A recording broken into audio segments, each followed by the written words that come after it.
Padre, del Hijo y del Espíritu Santo. Señor mío y Dios mío, creo firmemente que estás aquí, que me ves y que me oyes. Te adoro con profunda reverencia, te pido perdón de mis pecados y gracia para hacer con fruto este rato de oración. Madre mía Inmaculada, San José, mi Padre y Señor, Ángel de mi guarda, interceded por mí. Nos disponemos a meditar en el Evangelio que nos propone la liturgia de este domingo 23 del tiempo ordinario. Se trata de un pasaje muy conocido del Evangelio de San Mateo, que se encuentra en el capítulo 18. Suele ser el texto que se utiliza para llamar y para explicar a los cristianos la corrección fraterna. Es un texto muy conocido y que hemos meditado en muchas ocasiones, pero que también se presta a una interpretación un tanto simplista y banal. Dice así el Evangelio del Señor: si tu hermano peca contra ti, repréndelo estando los dos a solas. Si te hace caso, has salvado a tu hermano. Si no te hace caso, llama a otro o a otros dos, para que todo el asunto quede confirmado por boca de 2 o 3 testigos. Si no les hace caso, díselo a la comunidad. Y si no hace caso ni siquiera a la comunidad, considéralo como un pagano o un publicano. Esta es la primera parte del texto del Evangelio de este domingo. Muchas veces se ha interpretado este texto de una manera así, muy superficial y muy simple. Si alguien te ha ofendido, si alguien ha hecho algo contra ti, intenta hablar con él a solas, intenta hacerle ver lo que ha hecho mal, y si no, busca a otro testigo o a otros dos, a ver si con el testimonio de otros dos, entonces de alguna manera cae en la cuenta de lo que ha hecho mal y si acaso te pide perdón. Y si no, hay que decírselo a la comunidad y entonces la comunidad intervendrá para reclamar a este hermano en la fe que ha pecado contra ti. Y si todavía ni siquiera con la intervención de la comunidad hace caso, entonces considéralo como un pagano o un publicano. Sin embargo, las cosas no son exactamente así como aparece de esta manera, con esta visión tan simplista. Aquí Jesús, como en todos los evangelios, nos da una enseñanza mucho más profunda. Lo que está en juego es algo mucho más grande. La primera cosa que llama la atención es precisamente esta, en la que tenemos que detenernos, porque hace referencia a si tu hermano peca contra ti. Se trata de un pecado. Y no se trata de una ofensa, de un gesto, de algo que te ha hecho a ti daño o que te haya podido ofender, sino que se trata ciertamente y verdaderamente de un pecado. Es decir, el primero que está afectado o que de alguna manera va contra él, el pecado que se ha cometido es contra Dios. Ese es el primero, porque el pecado lo primero que hace es atentar contra el Señor. De alguna manera rompe, daña la relación que hay entre Dios y el hombre. El pecado no enriquece a la persona en ningún sentido, ni en el sentido material, aunque sea robar mucho dinero, ni tampoco en el sentido moral ni espiritual. El pecado, al contrario, deshumaniza. No permite alcanzar la felicidad que se anhela. En la mayor parte de las ocasiones, el pecado se comete porque en esa acción aparentemente brilla como un fulgor de felicidad, como una promesa de felicidad. Y en cambio, al cometer esa acción pecaminosa, inmediatamente nos damos cuenta de que ahí no estaba la felicidad, de que ese no era el camino para esa felicidad que anhela nuestro corazón. Hay una señal clara que deja siempre el pecado y que nos ayuda a entender y a descubrir cuando estamos en presencia de un pecado. Y es el sabor amargo que deja en la boca todo pecado. El pecado siempre deja insatisfecho, daña, tiene un gusto que pasa del dulce y del agradable inicial al amargo y ácido al final. Porque el pecado no puede cumplir los anhelos de felicidad que hay en nuestro corazón. Y esa es la primera señal, la más inmediata, que nos indica que estamos en presencia del pecado. Es como un termómetro que nos ayuda a comprender y a entender si hay infección, si hay algo que está mal. Ese sabor amargo, ese regusto desagradable que deja siempre el pecado. Lógicamente, en el Evangelio que hemos escuchado no se refiere el pecado que nosotros cometemos en primera persona, sino el pecado que cometen nuestros hermanos en la fe, es decir, otros que no somos nosotros. Aquí encontramos siempre una dificultad, porque el pecado es una decisión libre. Si hay pecado es porque se ha actuado con libertad. Es la primera condición para que se dé el pecado. Si de lo contrario, si una persona se ve forzada o no está en uso de sus facultades mentales, no puede cometer pecado. Entonces, como es una decisión personal, como es una decisión libre, cuando nosotros vemos a una persona, a un hermano en la fe, a alguien conocido, a alguien cercano o no tan cercano, de nuestra comunidad, si acaso, y que comete un pecado, que hace algo que está ofendiendo la relación con Dios, a veces hay como una tentación de reaccionar con indiferencia. Bueno, en realidad lo ha hecho libremente, es su vida, ha querido actuar así, él se lo ha buscado, él ha decidido hacer esa acción o tomar esa resolución y entonces peor para él se lo ha buscado. En realidad, lo que el Evangelio de hoy nos enseña, nos pide de una manera muy clara y muy rotunda, la primera enseñanza es que no podemos desentendernos de los demás. No podemos mirar a los demás con frialdad, con desinterés, con falta de amor. Hay un pecado de omisión, no podemos olvidarlo.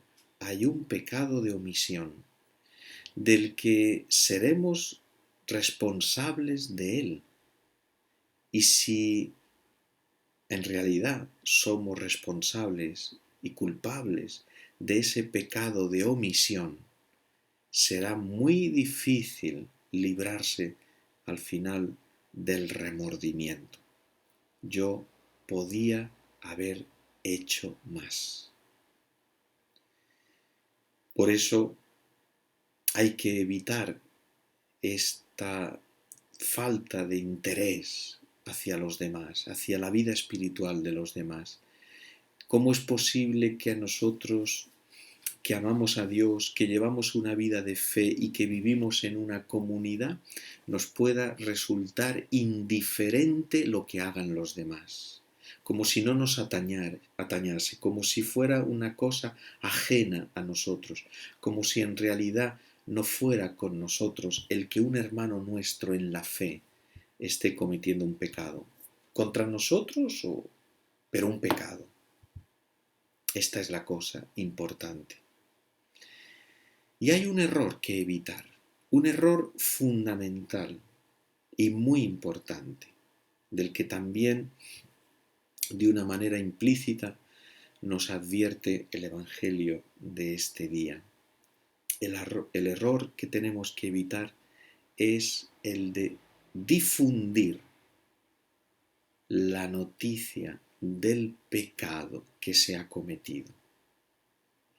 Es decir, la murmuración. Con otras palabras, la difamación. Muchas personas cometen este pecado de murmuración y de difamación alegando que en realidad lo que están haciendo es simplemente contar la verdad, porque es verdad que se ha cometido ese pecado, porque es verdad que lo ha hecho mal, porque lo que está diciendo es verdad. No nos damos cuenta de que una verdad que no produce la caridad es en realidad una mentira. Decir la verdad sin la caridad al final se convierte en una mentira.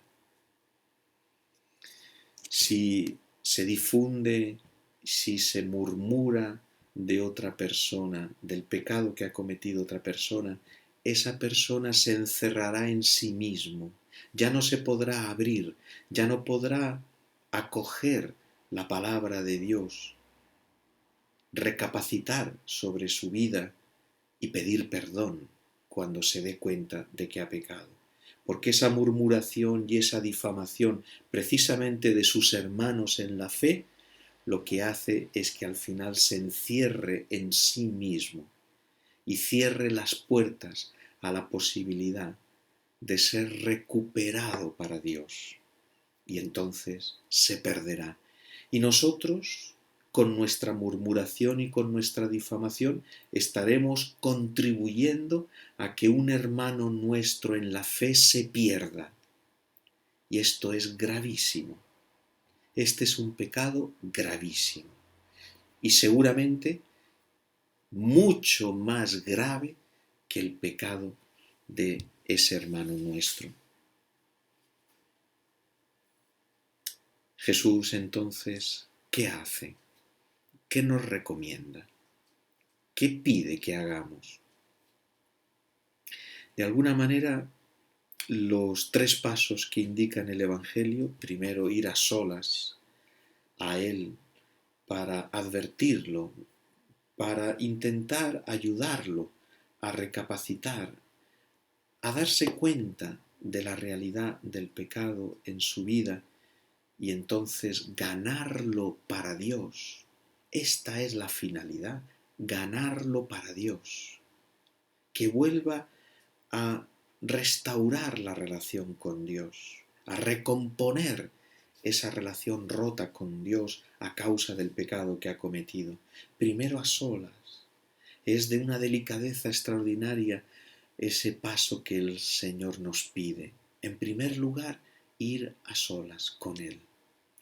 Porque así será más fácil que el otro acepte, que el otro abra su corazón a esa palabra, a ese consejo, a esa luz.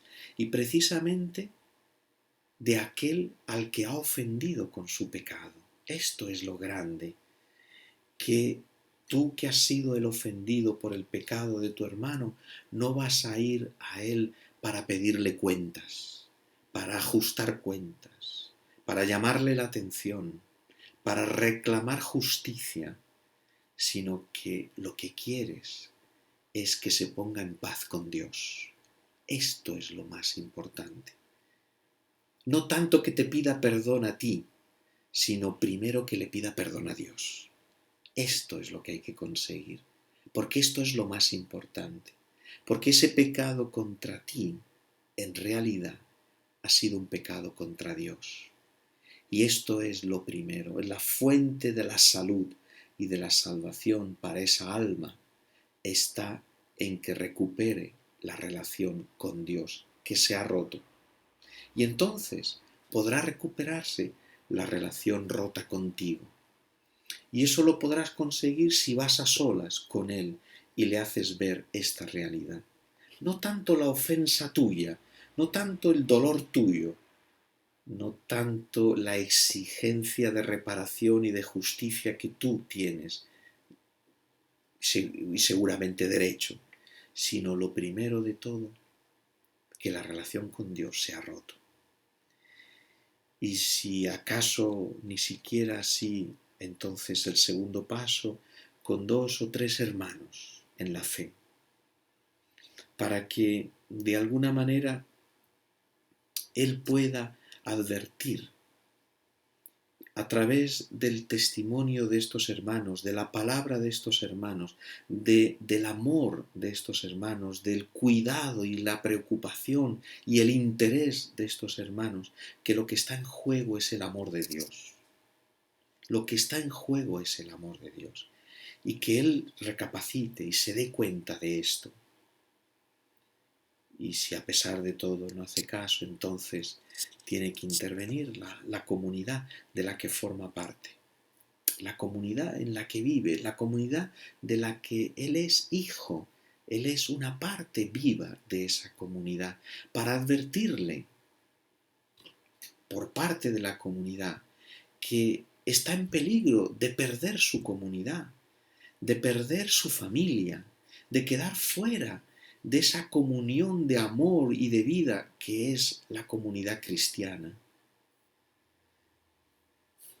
Y si a pesar de todo eso ni siquiera hace caso, dice el Evangelio, trátalo como a un publicano y a un pecador, como a un pagano. ¿Cómo se entiende esto?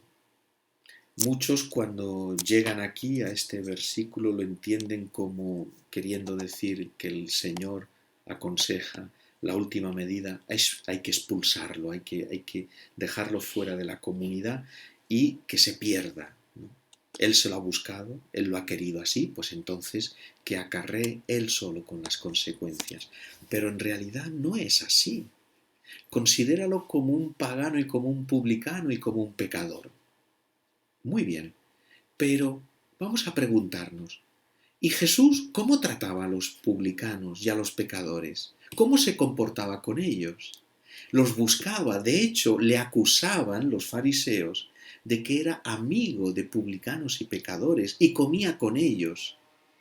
Por lo tanto, si a ese que ha pecado contra ti y que al final, después de todos los esfuerzos, hay que considerarlo como un publicano y un pecador, quiere decir que efectivamente se habrá quedado al margen de la comunidad, estará fuera, Él lo ha querido, pero tenemos que seguir amándolo, tenemos que seguir extremando los cuidados para volver otra vez a atraerlo al seno de la comunidad, como hace Dios, como hace Jesucristo.